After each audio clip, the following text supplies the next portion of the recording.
Nitasha after accident भागने की कोशिश करती हैं, बट वहां के रेजिडेंट्स निताशा को पकड़ लेते हैं। निताशा के वकील कहते हैं कि ये एक दिमागी मरीज है और निताशा को इस पूरे वाकये का कुछ इल्म नहीं है। निताशा इकबाल और निताशा दानिश ये दो डिफरेंट लेडीज हैं सेम फैमिली की, बट यहाँ पे कुछ टिकटॉकर्स ने इस पूरे केस को बहुत कॉम्प्लिकेट कर दिया है। मैं कहूंगा शर्म आती तुम लोगों को टिकटॉकर्स एआई जनरेटेड फोटो डाल के पाकिस्तान के लोगों के बारे में बात करोगे। हो कौन तुम पाकिस्तान के बारे में बात करने वाले? क्या हुआ था उस दिन और इस सब केस को लेकर गवर्नमेंट ने पाकिस्तान रूल को फॉलो किया, जानेंगे आज की वीडियो। दोस्तों इस केस में इन तीन लोगों को खास तौर पे याद रखा जाए। एक नताशा दानिश, एक अमीरजादी, जबकि एक इमरान आरिफ और उनकी बेटी आमना। 19 अगस्त को नताशा अपनी लग्जरी एसयूवी कारसाज रोड पे चला रही होती है, टोयोटा लैंड क्रूजर, बट यहाँ पे एक एक्सीडेंट हो जाता है और इस एक्सीडेंट के नतीजे में एक बाप और एक बेटी की जान चली जाती है। इस एक्सीडेंट में 2 लोगों की जान चली जाती है और 4 सीरियस इंजर्ड हो जाते हैं। इसमें कोई शक नहीं कि निताशा के पास इनवैलिड लाइसेंस था यूके का। इसमें भी कोई शक नहीं कि निताशा उस वक्त नशे में थी। शहीद होने वाले बाप का नाम इमरान आरिफ, जबकि शहीद होने वाली बेटी का नाम आमना है। इमरान आरिफ की एज 60 ईयर्स जबकि आमना की एज 26 ईयर्स थी। दोस्तों यहाँ मैं बताता चलूं कि इमरान आरिफ जिनकी एज 60 ईयर्स थी, ये सुबह के टाइम ब्रेड बेचते थे और शाम के टाइम स्नैक्स बेचते थे, यानी कि बिजनेस। जबकि आमना जिनकी एज 26 ईयर्स थी, ये एमबीए करने के साथ साथ पार्ट टाइम जॉब करती थी। बट यहाँ पे कुछ टिकटॉकर्स ने इन फैमिली को गरीब फैमिली बना दी है। मैं कहूँगा शर्म आनी चाहिए तुम्हें, क्योंकि मैं रिसर्च करते हुए कई आर्टिकल्स देखे, मुझे किसी भी आर्टिकल में ये नहीं मिला कि ये फैमिली गरीब थी। क्या कर रहे हो? एक फैमिली जो गरीब है ही नहीं, क्यों उसे गरीब बना रहे हो? क्यों? मैं पर्सनली कहूँगा ये फैमिली मिडिल क्लास थी, गरीब नहीं थी। कुछ भी टिकटॉकर्स जो हैं वो देखा देखी जो है वो पोस्टर डाल देते हैं बगैर किसी रिसर्च करे। रोल होने से पहले ये एसयूवी 3 और मोटर बाइक्स को जाके लगती है और एक गाड़ी को सीरियस डैमेज कर देती है। एक्सीडेंट के बाद निताशा भागने की कोशिश करती है, बट वहां के रेसिडेंट्स निताशा को पकड़ के पुलिस के हवाले कर देते हैं। बट इस इंसान का तरीका बहुत गलत था। मैं पूछूंगा पाकिस्तान लॉ से, मैं पूछूंगा पुलिस से, मैं पूछूंगा पाकिस्तान के निजाम से, क्या इस इंसान पे केस नहीं होना चाहिए? खैर, निताशा एक बिजनेस फैमिली से बिलोंग करती थी, बट जब लोगों ने निताशा को पकड़ा तो निताशा की लैंग्वेज ये थी, तुम मेरे बाप को नहीं जानते। अबे क्या करेंगे बाप को जानकर? क्या बाप कोई मेडल दे देगा?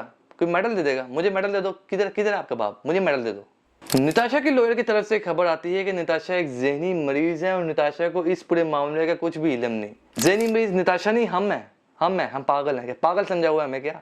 जब निताशा के टेस्ट किए जाते हैं तो पाया जाता है कि निताशा मेंटली तौर पर बिल्कुल ओके है, मेंटली इल नहीं है। बट यहाँ भी कुछ टिकटॉकर्स ने इस चीज को डिफरेंट रंग दे दिया। कुछ फैक्ट्स मैं बताता चलूंगा आपको। इस फैमिली में 2 निताशा हैं, एक है निताशा इकबाल, एक है निताशा दानिश। दानिश इकबाल हस्बैंड है निताशा दानिश के। निताशा दानिश वो हैं जिनसे एक्सीडेंट हुआ। निताशा इकबाल बहन है दानिश इकबाल की। निताशा इकबाल वो हैं जो कि सीईओ और डायरेक्टर हैं इन 9 कंपनीज की। सो मैं यहां बताता चलूं कि निताशा इकबाल और निताशा दानिश ये 2 डिफरेंट लेडीज हैं। जो सीईओ और जो डायरेक्टर है इन कंपनीज की वो निताशा इकबाल हैं, दानिश इकबाल की बहन, ना कि दानिश इकबाल की बीवी जिनसे एक्सीडेंट हुआ था।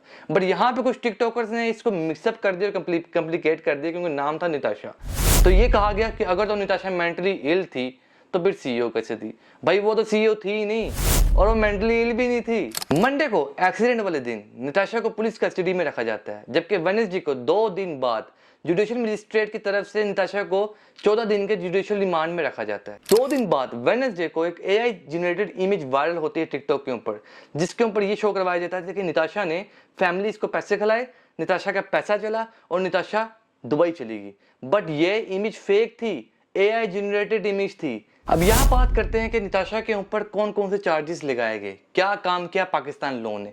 इनिशियली निताशा के ऊपर 320 सेक्शन का चार्ज लगाया गया, जिसका मतलब होता है कत्ल खाता, यानी accidental death cause by negligence, जो कि निताशा ने की भी थी क्योंकि वो नशे की हालत में गाड़ी चला रही थी। बट यहाँ पे एक प्रॉब्लम आ गई। सेक्शन 320 इजीली बेलेबल है, यानी कि आप बेल करवा सकते हैं, बट सेक्शन 322 भी लगाया गया क्योंकि निताशा के पास इनवैलिड ड्राइविंग लाइसेंस था। अब सेक्शन 322 क्या होता है? इसमें कत्ल करने का इंटेंशन नहीं होता, बट गलती से हो जाता है कत्ल। सेक्शन 320 में मैक्सिमम पनिशमेंट 10 साल की होती है, जो कि बेलेबल भी होती है। बट सेक्शन 322 नॉन बेलेबल है, यहाँ पे आपको कंपनसेट मनी प्रोवाइड करनी पड़ती है। किसको? उन फैमिलीज को जिनको आपने नुकसान पहुंचाया है। अब कुछ लोग कह रहे हैं कि निताशा को सजाए मौत दीजिए या सख्त से सख्त पनिशमेंट दीजिए। अगर मैं बात करूं सजाए मौत की तो ये आता है सेक्शन 302 के अंडर, जिसका मतलब ये होता है कि आपने किसी भी इंसान का इंटेंशनली मर्डर किया है, जानते पूछते मर्डर किया है। बट इस केस में ऐसा नहीं था।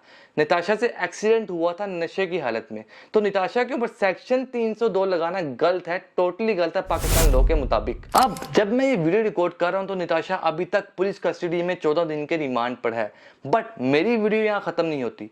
मैं क्वेश्चन करूंगा उन टिकटॉकर से, मैं पूछूंगा उन टिकटॉकर से और उन एक्ट्रेसेस से जो कि पोस्ट कर रही हैं फजूल किस्म की। मैं पूछूंगा दोनों से कि शर्म भी आती तुम लोगों को? किस एविडेंस की बिना पर, किस आर्टिकल की बिना पर तुम कह रहे हो कि ये फैमिली गरीब है? मैंने जो आर्टिकल्स पढ़े उन आर्टिकल्स की बुनियाद पर मैं ये कहूंगा कि Imran Arif he was a businessman. सुबह का टाइम ब्रेड बेचना, रात का टाइम स्नैक्स बेचना, ये बिजनेस है और बिजनेस कई गुना बेहतर है जॉब करने से। दूसरी तरफ मैं कहूंगा शर्म आती तुम लोगों को कि एक लड़की जिसने एक्सीडेंटली तौर पे किसी की जान ले ली, तुम उसे उस लेवल का क्रिमिनल बना रहे हो जिस लेवल की वो क्रिमिनल है नहीं। हाँ जी, वो नशे की हालत में गाड़ी चला रही थी। हाँ जी, उनके पास इनवैलिड लाइसेंस था, जो कि सेक्शंस लग चुके हैं, उनके ऊपर चार्जेस लग चुके हैं। लेकिन उनको ये कह देना कि तुमने मर्डर किया है इंटेंशनली या तुमको सजाए मौत देनी चाहिए, ये पाकिस्तान लॉ के मुताबिक गलत है। अगर तुम्हें कुछ करना ही है तो पाकिस्तान लॉ को चेंज करो, ना कि निताशा को बिला वजह का उस लेवल का क्रिमिनल बनाओ जिस लेवल की वो क्रिमिनल है ही नहीं। तो गाइस आज की वीडियो में इतना ही था। मैंने बात की फैक्ट्स की बिना पर, आर्टिकल्स की बिना पर, पाकिस्तान लॉ की बिना पर और पाकिस्तान के बनाए गए सेक्शंस की बिना पर। Thanks for watching this video. कोई कमेंट है, कोई क्वेश्चन है तो you can ask me in the comment section. Thanks for watching this video. Allah Hafiz.